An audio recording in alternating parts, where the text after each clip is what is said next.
Time is not on your side. Hi everybody, and welcome back to my channel, and thanks for stopping by. I've got a question for you. How long do you think that you're going to live? Now, of course, nobody really knows the answer to that kind of question, but we can take an educated guess at it. After all, that is a part of our financial planning when we're trying to project out our retirement years to ensure that we have enough money to cover those years. So let me ask, do you think that you're going to make it to 60 years old, 65, 70, 75, 80? How long do you think you're going to live? Leave me a comment below and let's get a conversation started. By the way, if you're seeing me for the first time, my name is Ronnie, and this channel, A Resilient Life, is dedicated to encouraging those who are over 50 years old, especially in areas of health, finance, and retirement. So if you think you'll like the content on this video, be sure to hit that thumbs up button. And feel free to subscribe. I would just love to have you join our online community here at A Resilient Life. Now let's begin with this. As we get older, time becomes our most scarce resource.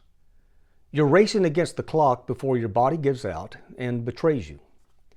According to the Social Security Administration, when we reach the age of 65, the life expectancy for a man is between 15 and 17 years, and the life expectancy for a woman who is 65 years old is about 19 or 20 years. Now, of course, some will never make it that far, and others will. Furthermore, not all of those years are going to be healthy years because our health will begin to decline, and some people will even encounter serious diseases. Now, myself, I recently turned 67 years old. If I make it to 82, which is the top end of the Social Security's estimated averages, that gives me 15 more years of life remaining. But some of those years will be defined by declining health and limited mobility. In a best case scenario, that means I have only 15 more Christmases to spend with my family. That means I get to plant a spring garden only 15 more times.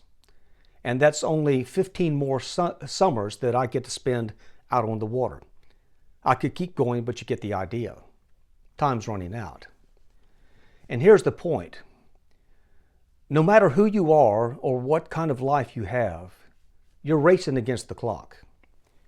You're racing against the clock to get ahead, to get out of debt, to save enough money so that you can retire, and you're racing against the clock to enjoy the first years of your retirement before time runs out. That's why it's so important for us to retire as early as possible or as early as we can, unless you absolutely love your job and just choose to remain there. Instead of plodding along year after year, trying to earn just a little bit more, stop and consider how much those extra years on the job are actually costing you. All considerations are not financial. Our time and our health are factors too. The longer you stay on the hamster wheel, the fewer years you will have to enjoy as your own. Maybe there's things that you'd like to do, such as travel, or maybe you'd like to just clock out one day and spend your remaining days resting. Perhaps you'd like to live a simple life at a slower pace and just enjoy your remaining years in peace. Whatever it is you would like to do, you deserve it. And if you're in your 60s right now, you have a small window of time left. And the window is even smaller for living an active, healthy life. Here's 3 or 4 tips that I'd like to offer for your consideration. Number 1, time is more important than money. As we get older, time is running out. You can always get more money, but you can't get more time. Now, all of us know somebody who worked on the job longer than they should have, and for whatever reason, they stayed in the rat race for a number of extra years, and then the day came when they finally did retire, but it was so late in life that their health quickly fell apart, and even worse, they passed away. We've all seen those kind of stories and have witnessed them with our own eyes, and it should serve to give us a swift kick in the pants. Now, here's a tip that I picked up from a financial advisor. This is not set in stone, it's just a suggested idea.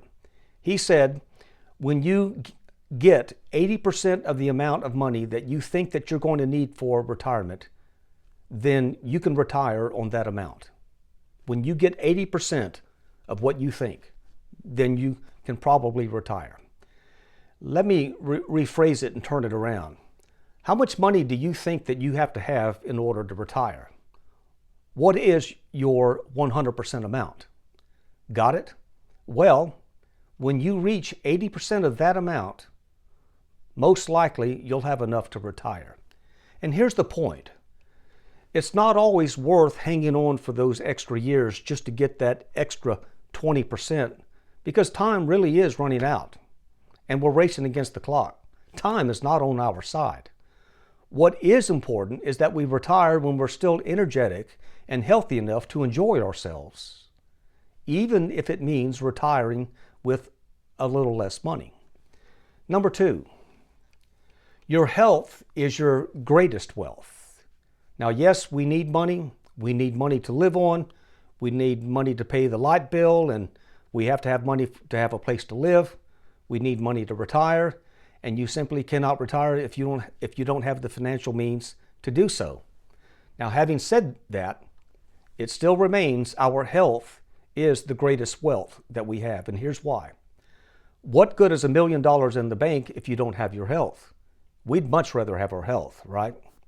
What good is working several more years just so that you can get that extra 20% if you've got one foot in the grave and the other foot on a banana peel? That extra 20% isn't going to do you any good. That's why it's so important that we retire during the youth of our senior years. When we reach our senior years, we still have a certain window of time in which we're still healthy and active. It's called the youth of our senior years, but that window is rapidly closing. So instead of hanging on longer than we really have to, we should find a way to get out before time runs out. It's true, our greatest wealth is our health. Number 3, stop regretting the past and live for the moment as well as for your future. Now, life is too short to be crippled by regrets from your past. And time is simply running out for you to live there and stay there. We all make mistakes. That's just how life goes. Just accept the fact that everyone gets it wrong sometimes. That includes me, and it includes you. If you're older, you're allowed to cut yourself some slack for the mistakes you've made, and you should. If you're younger, you should learn from your mistakes and become wiser as you go. And if you are retired, I can't think of a better way to move on with your life than to let go of the pain and the regrets from your past. Stop living with regret. You're in your 60s now, and you've got a lot of life behind you, 6 decades worth, in fact, which is plenty of time to have made a lot of mistakes. We all have. We all have things that we wish we had done differently, and if we could go back, we would do them differently. But guess what? We can't go back, nor should we long to go back. All of that is in the past now. It's time for you to just let go.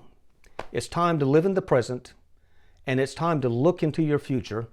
So forgive yourself and move on. Number 4, redefine your definition of success. Time's not on your side here. So it's time to redefine your definition of success.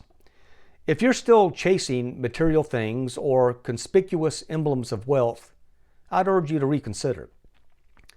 Shiny cars and big houses, RVs, cool sunglasses, and name brand clothing, all of that stuff is nothing more than a status symbol.